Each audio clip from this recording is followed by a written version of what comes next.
Olá, bem-vindos a mais um episódio aqui no podcast Diário SA. Hoje, a gente vai mergulhar nos números e estratégias da Vale.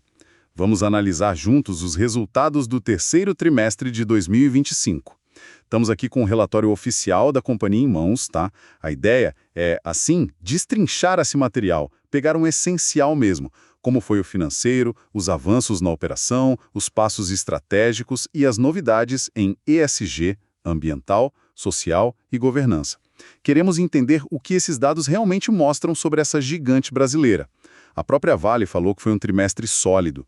E olha, parece que foi mesmo, com recorde de produção, avanço importante na segurança de barragens, tudo isso num cenário global que, não tá fácil. Ok, então vamos começar a desempacotar isso. Com certeza. Olhar esses resultados trimestrais é, fundamental para entender a trajetória de uma empresa do tamanho da Vale, né? Dá uma leitura, da saúde dela, tanto operacional quanto financeira, e para onde ela está indo estrategicamente. É um retrato bem importante do momento. Isso. E para começar, o CEO Gustavo Pimenta, ele reforçou essa ideia do trimestre sólido, sabe? Com um desempenho operacional bem consistente. Ele trouxe uns pontos interessantes. A produção de minério de ferro foi a maior para um trimestre desde 2018, e a de cobre também o melhor terceiro tri desde 2019. É bastante coisa. E ele mencionou também uma melhora na competitividade de custos do níquel, o que é super relevante para o negócio deles. O Pimenta também destacou avanços em projetos grandes, tipo o novo Carajás e o início da operação lá do segundo forno em Onça Puma para o níquel. Ele bateu bastante na tecla da importância do portfólio flexível de minério de ferro da Vale, que ajuda a empresa a se adaptar ao mercado. E um ponto que merece muito destaque mesmo, o marco na segurança de barragens. Segundo ele, não tem mais nenhuma barragem da Vale no nível 3 de emergência, que é o mais crítico.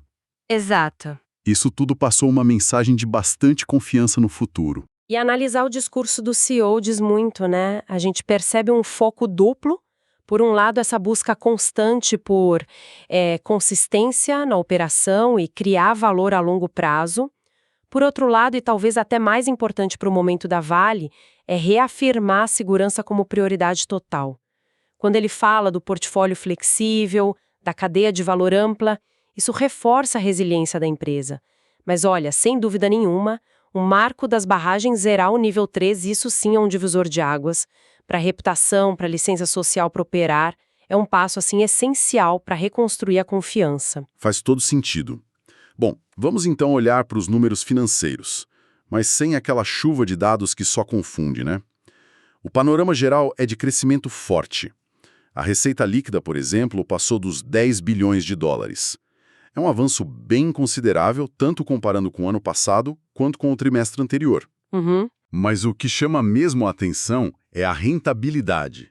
O EBITDA ajustado, que é aquela medida do lucro operacional antes de juros, impostos, depreciação, amortização e com alguns ajustes, ficou ali perto dos 4,4 bilhões de dólares. Um número forte. Muito forte.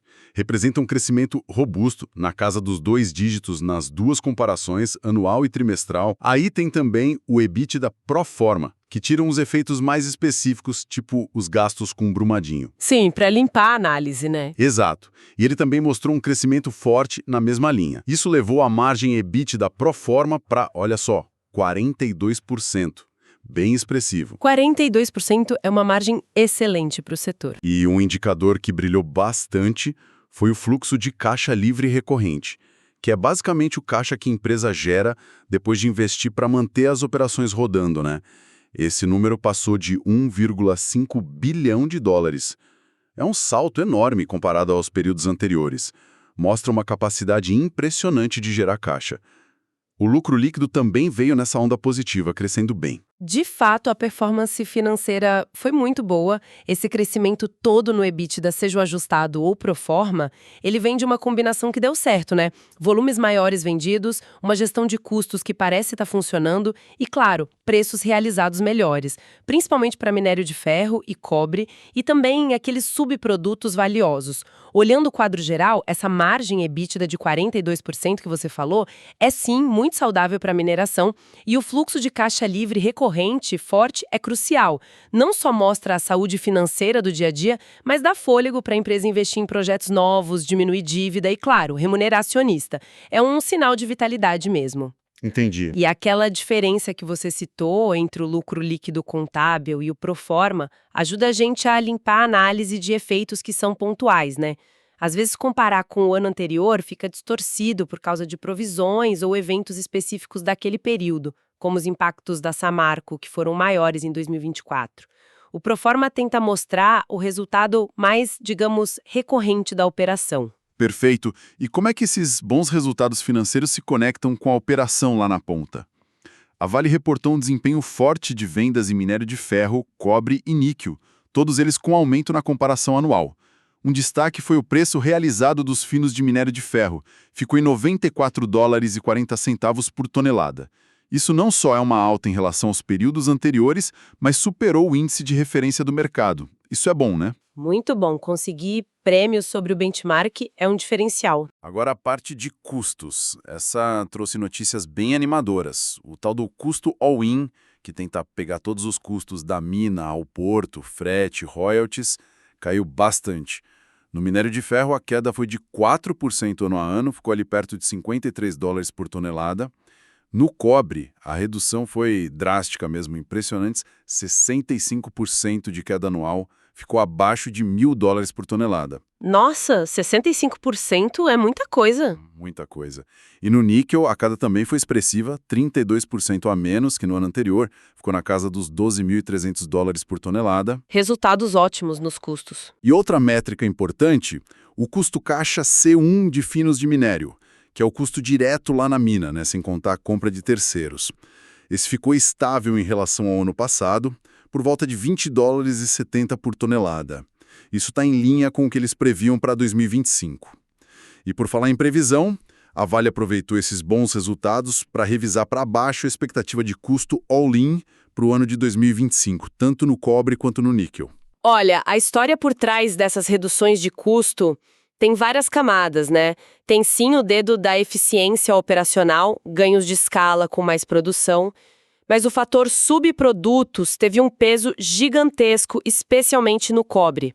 As receitas que vêm da venda do ouro, que está ali junto no minério de cobre, ajudaram a derrubar o custo all-in do cobre de forma drástica. Ah, então o ouro ajudou bastante. Muito, claro. Isso também traz uma certa volatilidade, né? Porque o preço do ouro também flutua, mas nesse trimestre ajudou pra caramba. E tem um ponto aqui que vale muito a pena ressaltar. Essa capacidade da Vale de conseguir um preço pelo minério de ferro dela acima da referência do mercado. Isso não é pouca coisa, não. Mostra o valor que o mercado vê nos diferentes tipos, nas qualidades de minério que a Vale oferece. É fruto da estratégia de portfólio, dos blends que eles fazem, é uma vantagem competitiva real. Interessante isso. E a revisão para baixo do guidance de custos, né? É um sinal claro de confiança da gestão na própria performance e talvez nas condições de mercado para esses subprodutos, mas levanta aquela questão da sustentabilidade, né? Até que ponto esses custos super baixos, principalmente no cobre, dependem de um preço do ouro lá em cima? É um ponto para a gente ficar de olho. Essa dependência pode ser uma faca de dois gumes. Bem colocado. Bom, vamos aprofundar um pouquinho nos segmentos, começando pelo carro-chefe, que são as soluções de minério de ferro. A estratégia de oferecer produtos diferentes parece que está funcionando. Teve uma melhora de $2 por tonelada no prêmio dos finos, comparado com o trimestre passado. E a Vale também lançou um produto novo, de médio teor, lá de Carajás. O resultado disso tudo foi um EBITDA de $4 bilhões para o segmento, 6% maior que no ano anterior. Dentro do segmento, o desempenho dos finos de minério foi o motor principal, um EBITDA de 3,4 bilhões, crescendo 20% ano a ano. Foi puxado por preço melhor, mais volume e custo de frete menor. Já as Pelotas tiveram um trimestre um pouco mais difícil. O EBITDA caiu 35%, afetado por preços realizados piores e menos volume vendido. Mostra a dinâmica diferente dos mercados. Exato. Nos custos desse segmento, como a gente já falou, o all-in ficou em R$ 52,90 por tonelada, uma queda de 4%. E o custo C1 estável em R$ 20,70. E um detalhe interessante sobre o frete. O custo médio da Vale ficou em R$ 18,80 por tonelada, abaixo do índice de mercado, o C3. E a maior parte das vendas, 90%, foi feita na modalidade CFR, ou seja, com custo e frete já incluídos no preço para o cliente. Essa flexibilidade do portfólio de minério é, assim, super estratégica. Poder criar blends, lançar produtos com teores diferentes. Isso permite a Vale navegar melhor nas variações de demanda, de preço do aço no mundo todo.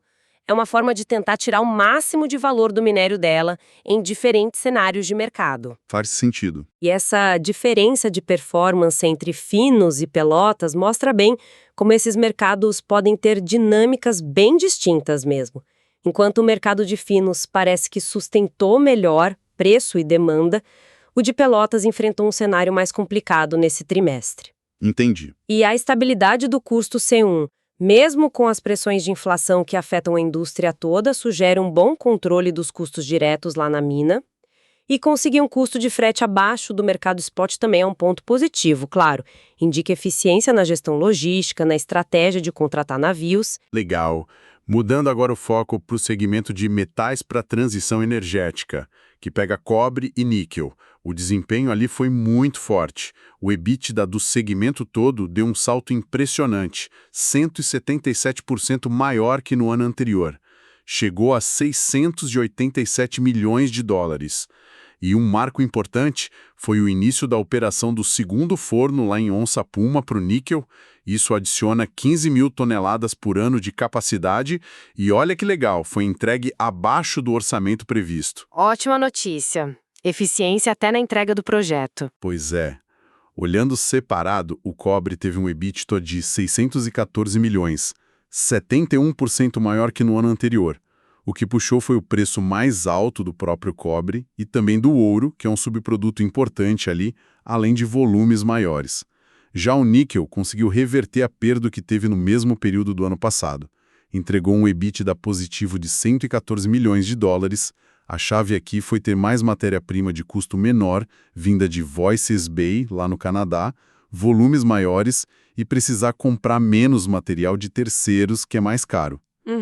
E como a gente já adiantou, a confiança na performance levou a Vale a revisar para baixo o guidance de custo all-in de 2025 para os dois metais. É notável essa recuperação e o crescimento no segmento de metais básicos. Isso encaixa perfeitamente naquela narrativa global da transição energética, onde cobre e níquel são vistos como fundamentais.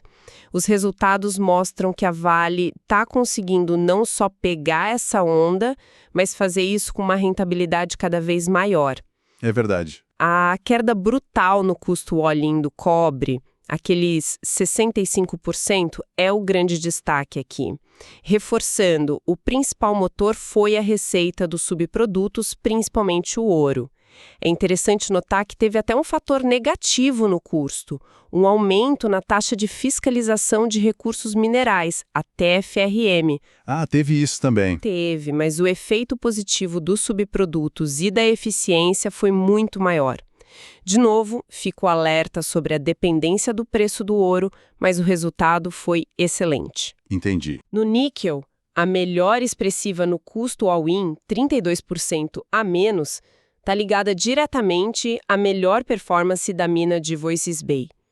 Ter mais feed próprio de custo mais baixo reduz a necessidade de comprar níquel de fora, no mercado, o que barateia a operação toda.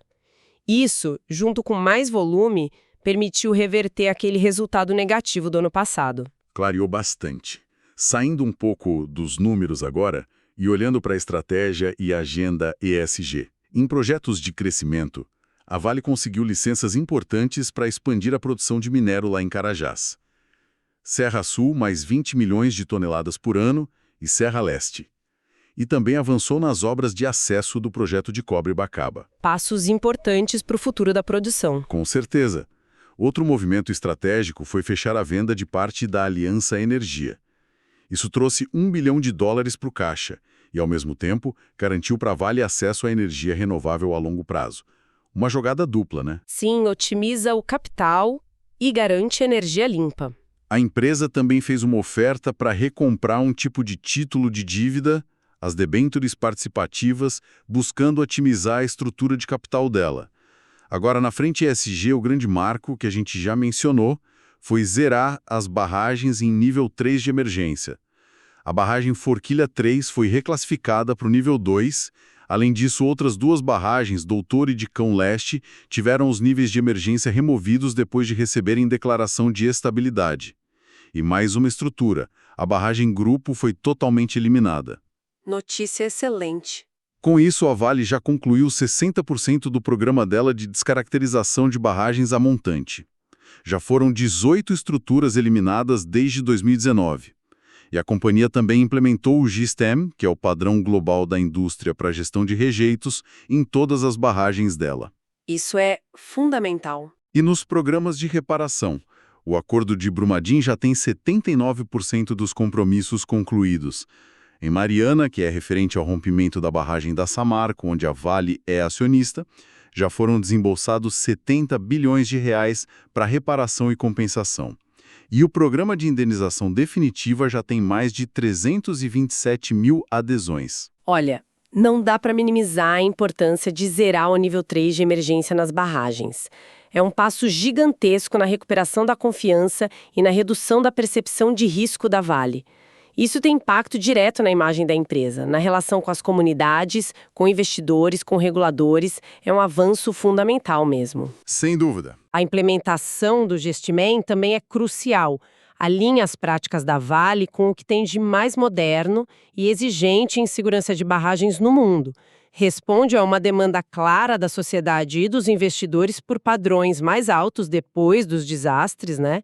E os avanços na reparação, mesmo sendo processos lentos e complexos pela própria natureza dos casos, mostram que a empresa continua comprometida com essa agenda, que é, assim, absolutamente essencial para a licença social dela e para a reputação. Os valores envolvidos são altíssimos, como a gente vê nas provisões que a empresa mantém no balanço. Verdade. Para fechar a análise dos números, vamos dar uma olhada rápida nos investimentos, o CAPEX e no endividamento. O investimento total no trimestre foi de US$ 1 bilhão e 250 milhões de dólares. Um pouco abaixo do ano anterior, mas alinhado com a previsão para o ano todo. Teve uma queda tanto nos investimentos para crescimento quanto nos de manutenção. Talvez refletindo fases de projetos ou alguma otimização, né? Pode ser. Ou uma gestão de caixa mais cautelosa. Pode ser. Já comentamos sobre o forte fluxo de caixa livre recorrente de 1,6 bilhões.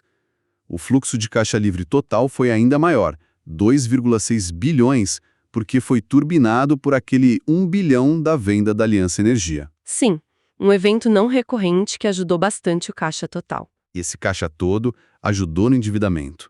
A dívida líquida esplendida caiu quase 1 bilhão de dólares em relação ao trimestre anterior. Ficou em 16,6 bilhões. Esse valor está bem confortável dentro da faixa que a própria Vale colocou como meta, que é entre 10 e 20 bilhões de dólares. E o perfil da dívida também parece controlado. Prazo médio de quase 9 anos e custo médio de 5,4% ao ano. Essa dinâmica do CAPEX merece atenção, sim. A queda pode ser pontual, refletindo o ciclo de gastos dos grandes projetos, ou pode sinalizar uma abordagem mais cautelosa com caixa mesmo.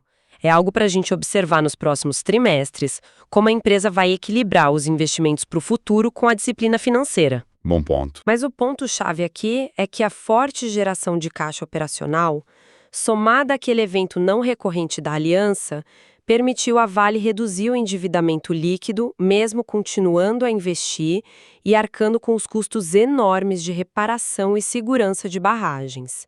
Isso mostra a força financeira do negócio principal dela. É verdade. E a posição de endividamento atual, dentro da meta e com perfil de prazo e custo que parece razoável, sugere que a empresa tem uma boa condição de alavancagem para enfrentar os próximos ciclos do mercado. Ótimo. Fazendo um balanço final, então. Foi um trimestre realmente forte para a Vale. Resultados financeiros e operacionais muito bons. Avanços claros em projetos estratégicos, melhorias expressivas nos custos, especialmente nos metais básicos, e o importantíssimo marco na segurança de barragens. Então, o que tudo isso significa? Parece indicar uma execução bem consistente da estratégia e um momento bastante positivo para a companhia, tanto operacional quanto financeiramente. Exato. E olhando para frente, né? Considerando essa performance sólida no minério de ferro, a recuperação notável nos metais básicos e os avanços cruciais na agenda ESG, principalmente zerar as barragens nível 3, ficam algumas perguntas no ar para a gente refletir. Manda lá. Cobre, aproveitando essa demanda da transição energética, ou será a capacidade de entregar aqueles grandes projetos de expansão no minério de ferro, como o Serra Sul mais 20? Ou talvez o maior diferencial venha da contínua demonstração de liderança em segurança e ESG, o que pode reduzir a percepção de risco e, quem sabe, até o custo de capital da empresa no futuro. São essas as frentes que a gente precisa acompanhar bem de perto nos próximos resultados, né? Excelentes pontos para a gente ficar de olho, sim. Com essa reflexão, então, a gente encerra a nossa análise dos resultados da Vale para o terceiro trimestre de 2025. Não se esqueça de clicar em seguir o podcast Diário SA para não perder as próximas análises e discussões sobre o mundo dos negócios e investimentos. Episódio criado por Clayton, o criador do Diário SA. Até a próxima.